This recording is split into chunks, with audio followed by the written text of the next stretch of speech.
இப்ப இந்த 24 என்ன பண்ண போறோம்?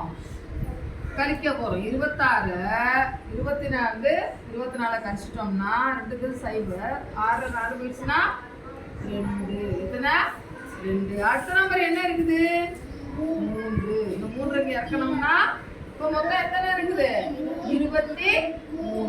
இந்த 23ல அதே மாதிரிதான் அந்த 23ல எத்தனை 3 இருக்குன்னு பார்க்க போறோம். அப்ப என்ன பண்ணணும் 3வது கடை சொல்லணும். சொல்லுங்க பார்க்கலாம்.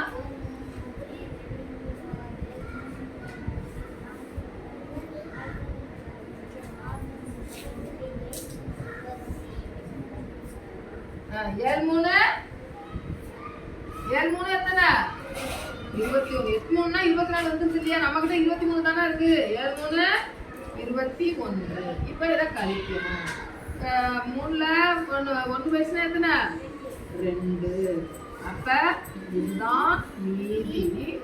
இது அப்ப 863 மாம்பழம் ஒண்ணு கிட்ட கொடுத்து ஒருத்தருக்கும் 3 3ஆ கொடுங்கன்னா எத்தனை பேருக்கு கொடுக்கலாம்? 287 பேருக்கு கொடுக்கலாம். அப்ப 863 3ஆல வகுத்தோம்னா 287. மீதி எத்தனை இருக்குது 2. இதுதான் வகுத்தல். புரிஞ்சுக்கிட்டீங்களா?